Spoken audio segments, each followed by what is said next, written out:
All right, so today's lecture is dealing with muscle strength and muscle endurance and training for these two characteristics of fitness. Now, what we need to start with is a brief discussion on muscle physiology. So what you're looking at here is a cross-section at different levels of a skeletal muscle. So if we take a whole skeletal muscle such as the bicep and we cross-sect through the plane, you can see that there's these bundles of all these little elements in there. The bundle is called a fascicle, and the little elements are actually the muscle cell, also called a muscle fiber. Within the muscle cell, there's these proteins that are organized into what's called a myofibril, and this component here, the sarcomere, is what actually shortens in order to make the muscle go through its contraction. So from an anatomical and a physiological perspective, skeletal muscle consists of many muscle fibers. And these are also called cells. So it's the muscle fiber that is the muscle cell or is the cell of the muscle rather. And they are connected in bundles.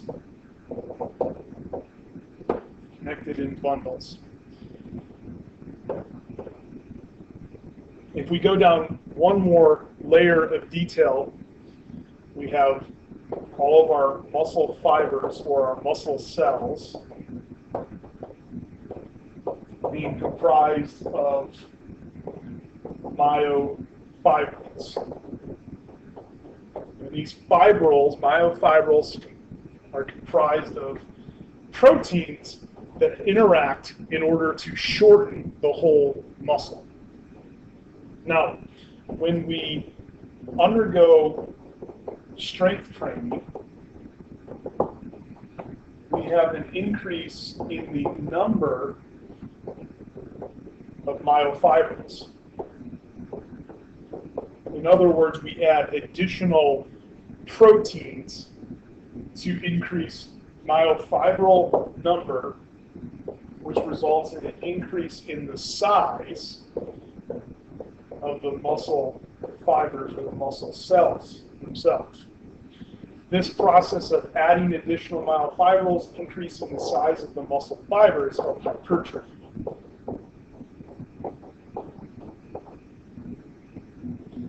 So hypertrophy is the way in which a muscle gains size or gets larger by increasing the protein, the myofibrils, leading to an increase in muscle fiber size. So we're not actually adding additional muscle cells, we're just increasing the size of those that already exist.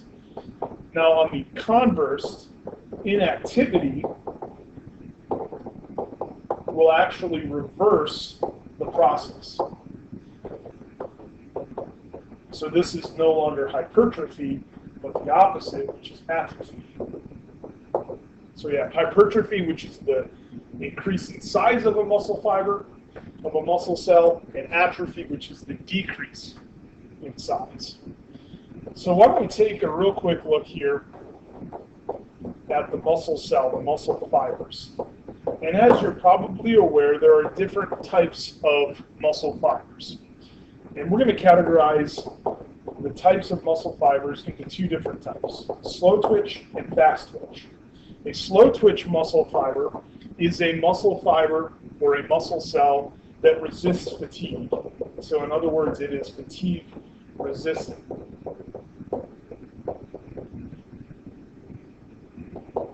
Now, even though they are fatigue resistant, they actually have a reduction in their force or contractile abilities. So force production or contractile abilities. So they don't contract very rapidly or with a significant amount of force.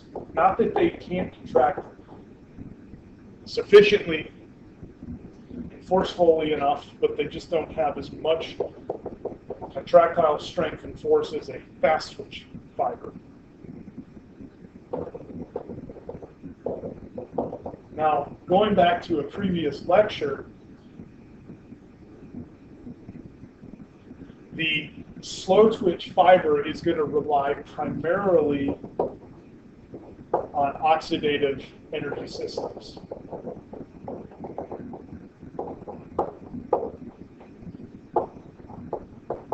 In other words, these types of fibers will require oxygen, a constant supply of oxygen that's sufficiently supplied to that cell. The fast twitch muscle cells or muscle fibers have the ability to produce a large and rapid contraction. So they contract rapidly and with a significantly larger amount of force compared to the slow twitch. The trade-off here is that these cell types are more prone to fatigue, so they fatigue more quickly than slow twitch fibers.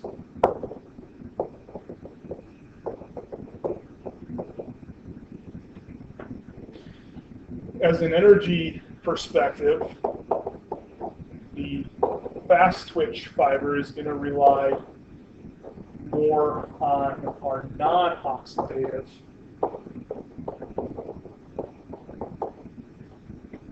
energy systems and will not require a high level of oxygen supply. Now, when we look at a muscle, the muscles are all controlled by the nervous system.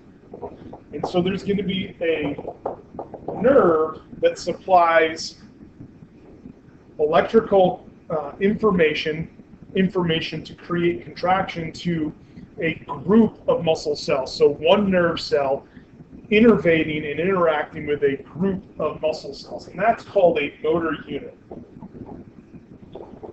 So the motor unit is the nerve that's connected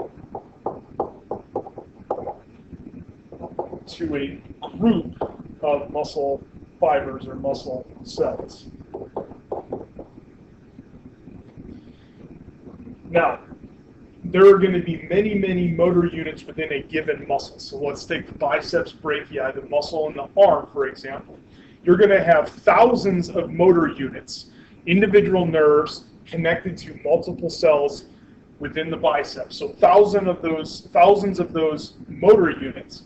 And in order to change the strength of contraction, to differentiate between lifting a heavy weight and feeding yourself with a fork, high amount of force for the first one, low amount of force for the second one, we're going to recruit a different number of motor units. So our motor units are recruited to produce different amounts of force. Now, each of these motor units, when it is recruited, it follows a principle called the all or none principle. So the all or none principle. And this principle states that if a motor unit is activated to contract, it's going to contract with the maximum amount of strength that each of those individual muscle cells are able to create.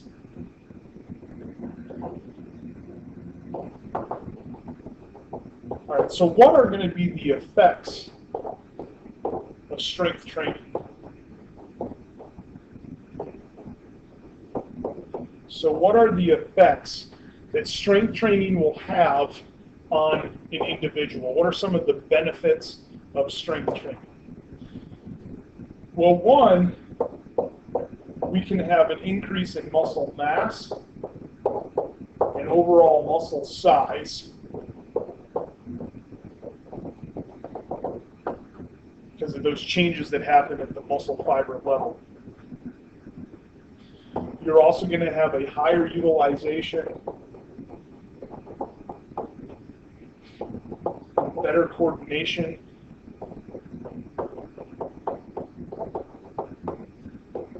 of individual motor units. So you might think of this as increasing your dexterity and your motor control. We'll see an increase in strength.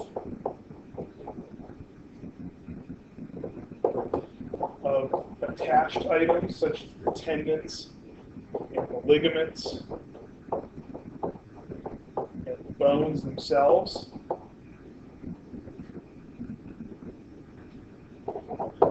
With weight training or with strength training, we're going to have an increase in storage capabilities for fuel.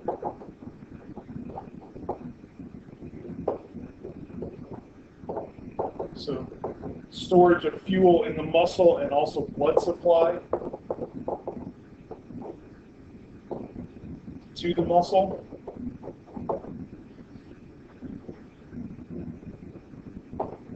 You're also going to have improvements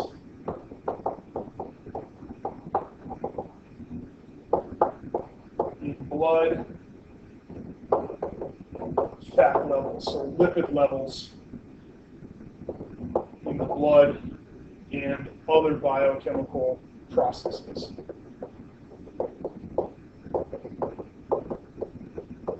In fact, increasing muscle strength can lead towards vast improvements in metabolism, other biochemical processes that it can also assist beneficially with weight loss.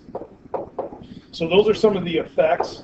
What are the benefits of these effects? And I'm sure you've already been able to identify a few of the benefits. Obviously, with the changes that occur, you're going to have improved performance of physical activity.